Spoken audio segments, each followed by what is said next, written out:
morning, good afternoon, wherever you are in the world. Welcome to the 2024 Yale and Hollywood Fest.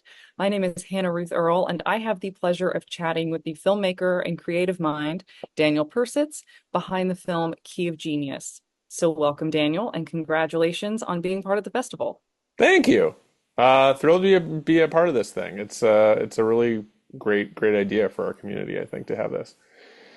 I agree. So, tell us about your background as a filmmaker, how you got into film, what brought you to this point.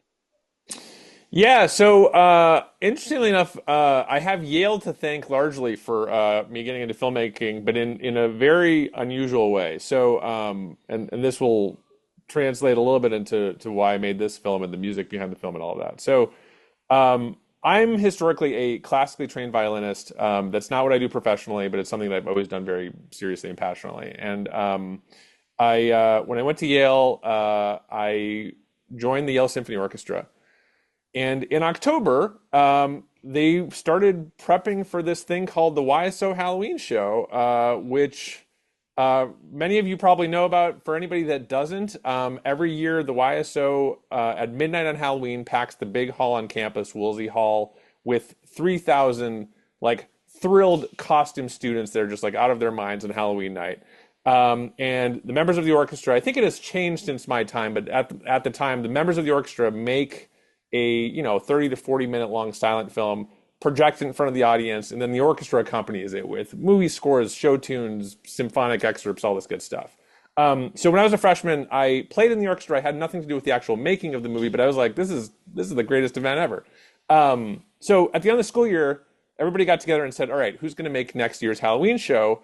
And nobody wanted to do it because it's actually an insane undertaking to come back to campus in September, put together a film of this length in the first 2 months of the school year while going to school and classes and trying to like not fail out of everything. So I kind of had no idea what I was signing myself up for.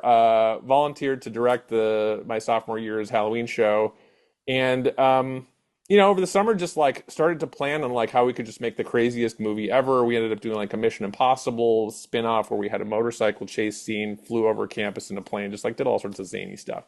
So that kind of got me into filmmaking via music. And so that brings us a bit to how I got into filmmaking. Then moved out to LA after college, worked for a number of production companies. I worked for Robert Zemeckis' production company. I was a film exec for Hasbro for a number of years, worked on the Transformers and G.I. Joe movies, co-produced the Ouija movie for Universal, and then set off to write and produce full time. And that's essentially what I've been doing since. That's awesome. That's awesome. So that's a great background that you shared with us as on your side of the business.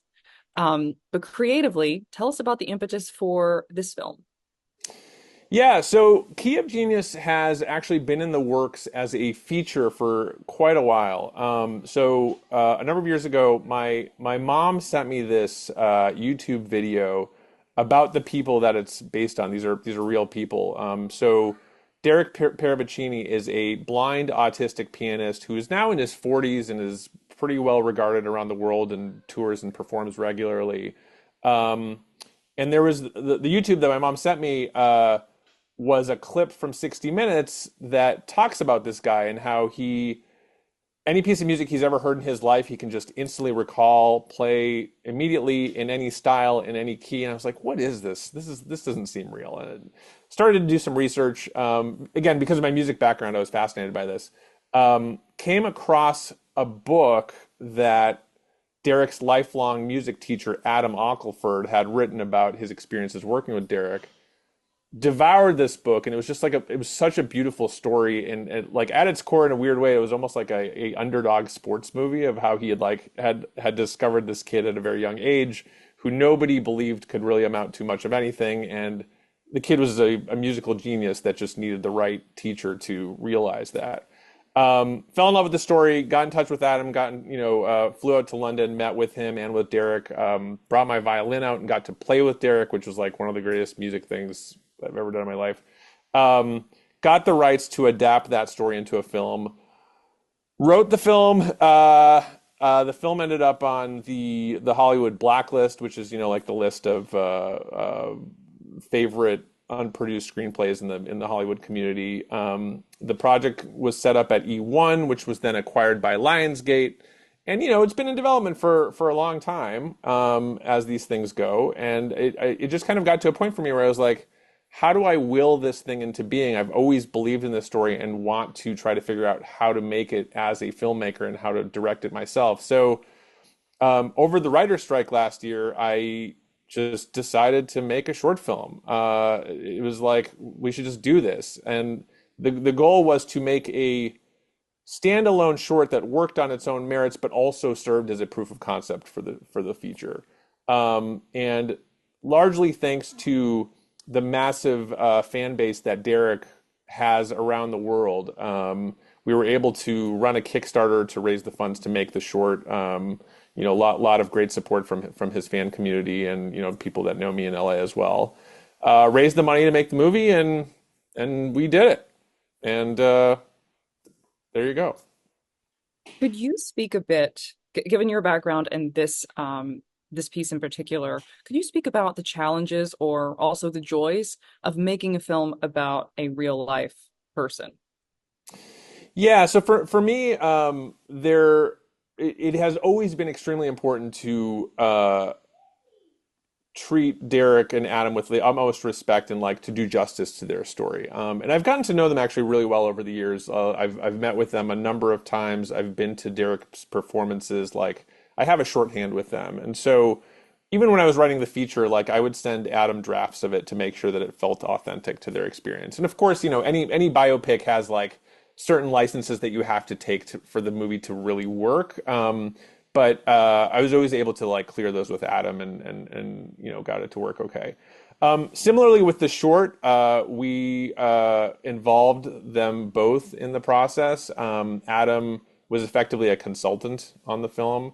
Derek, because of his autism, he doesn't have the ability to quite be a consultant on it. But we did have both him and Adam Zoom with our actor, who is just a brilliant. He's a blind boy who lives in Ohio that we discovered out there. We flew out to LA to film this thing, and they got to meet him over Zoom.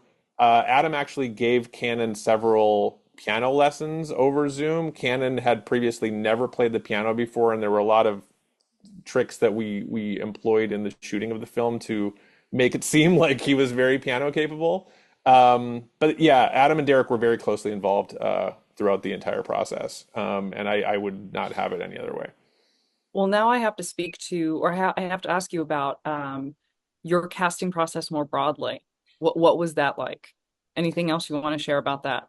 Yeah, so casting Derek has always been the challenge of this thing. Like, how do you? So the short focuses on him as like a 7 or 8 year old. The feature is around that same range, but it starts a little bit younger. And the challenge has always been, okay, so he's a blind, autistic, piano playing kid from England. How do you cast this role? Like, how do you do this?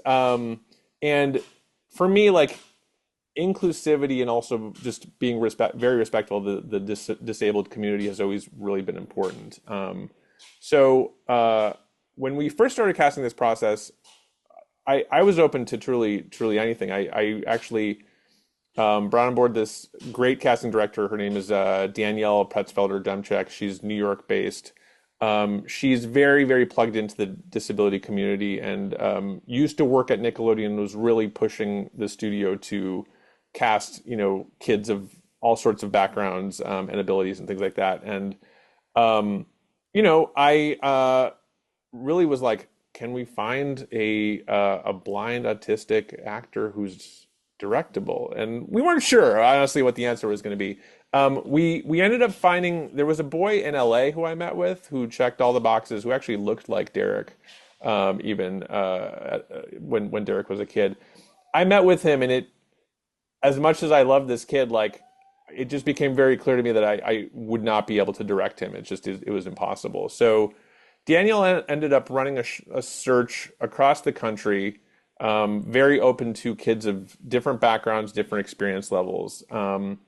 we got a lot of really interesting material and a lot of videos to look at. And Cannon sent in this video, like he really didn't have much acting experience, but he sent in this video where just like his instincts felt really spot on, and like there was just something about him where I was like, I need to meet with this kid. So I zoomed with him, and the biggest question for me, given the nature of the character, because as a kid, Derek was not particularly communicative. He didn't speak very much. At most, he would sometimes repeat what others would say, but he mostly just, was a quiet kid.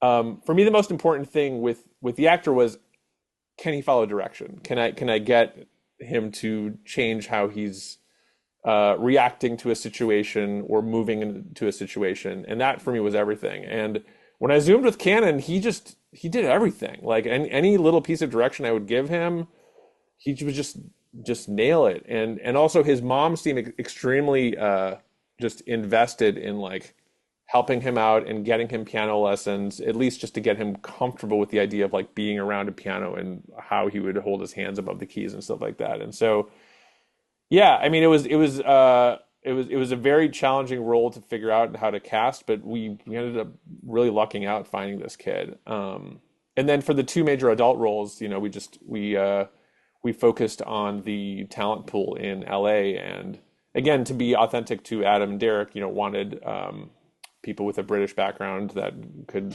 speak authentic British English, and found two great actors. So Lauren Samuels plays Derek's mom. She's currently touring as Elphaba in the Wicked that's going around the country and is currently performing in LA.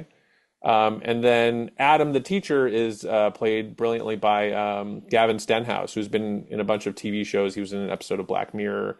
And fortunately for us, he can play the piano to a certain extent. Like he was able to do a lot of the stuff that you see in the film. We did also have a piano playing double for him for some of the more challenging sequences, but yeah, he was just able to do most of it. What is your favorite moment of the film, and is it what you thought it would be? Great question. So without giving it away for those that haven't fully seen it, the maybe watch the movie and then listen to this answer. How about I say that? So the last scene for me has always been what this entire thing is about. It's the most important scene in the short. It's the most important scene in the feature. For me, it's the whole subject matter behind this film, which is that music is the method of communication that Adam uses to communicate with Derek. I could have been more articulate with how I said that. But anyway, you know what I'm saying. Derek is not somebody who responds well to words, but he is somebody who you can communicate through music. So for me, this idea of a scene where no words are exchanged, where it's all about music, has always been like, if I can get this to work, like everything else will fall into place. So the final scene is entirely that, and really challenging to shoot it, because like you're just going off of mannerisms and moments and things like that. But I think we somewhat made it work, So yeah, check it Would out you if you haven't seen it yet. would you say that was your biggest challenge in making this film? I think in terms of like the actual like hardest scene to shoot, I think the toughest hurdle besides the casting was how to just pull off all the piano playing. Again, because of my music background, we've all seen movies and TV shows where somebody plays music and it doesn't look quite right or looks a little fake, and like that for me is just I can't deal with that. So for me, since day one, it was like, how do we make this piano playing just look rock solid and perfect and flawless and all those things? And so figuring out the mechanics of that, which involved giving Cannon some piano playing lessons just so that he could, carry himself around the piano the right way and sit in front of the piano in the right way. Casting a very capable piano playing double for him. We were very fortunate, and hopefully I'm not like, completely unmasking the process behind the film and the magic behind the film, but there is one visual effects shot in the film that most people can't figure out until I mention that there is this shot, where it's basically it's a shot of Cannon playing at the piano where you see his face, you see his whole body, you see his hands playing at the piano. What it actually is it's Cannon's face superimposed over the body of the piano playing double. It's not unlike what they did in I, Tanya with her figure skating, where like she didn't do all those moves, believe it or not. You know, like it's so the actual mechanics of making the piano playing work and making it real and making it just seem like a natural part of the story. That I think was like the most detail oriented challenge. Given your background, I want to ask you that longstanding question about best advice. What is the advice that you would give rising filmmakers from the business perspective, but also the creative perspective?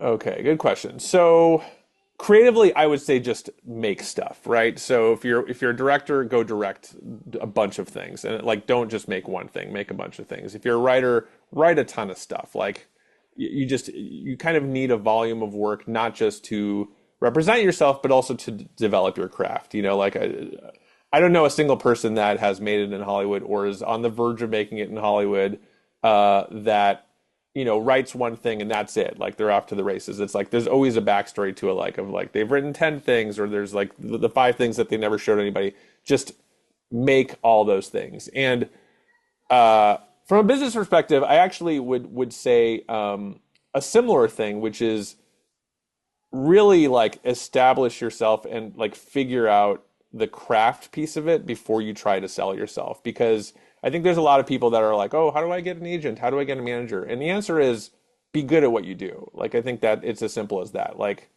and get close friends, colleagues, people in the industry to check out your material, either read your script or watch your shorts and give you honest feedback, not just people that are just going to say, "Oh, it's great and it's fine," but like people that will give you honest feedback and really develop the craft. Because I mean, this is something where nobody becomes, I think, a director or writer overnight, and it is a lifelong process of getting better at it. And yeah, I still sometimes largely don't feel like I know what I'm doing. So yeah, I would say that on the business side, that's true as well. That like if you figure out the craft side of it, hopefully the business side will also follow. I mean, and there's always like the issues of art versus commerciality, but that's a longer conversation.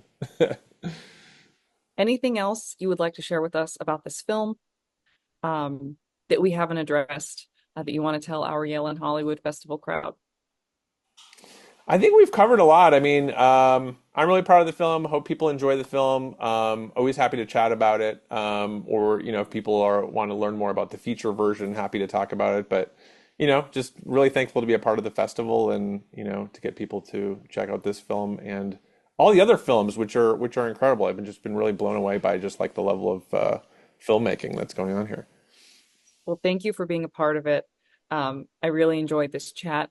We wish you all good things and all the best in getting that feature made. I can't wait to see it. Thank you, Hannah. Appreciate it. Thank you, and we'll see you soon.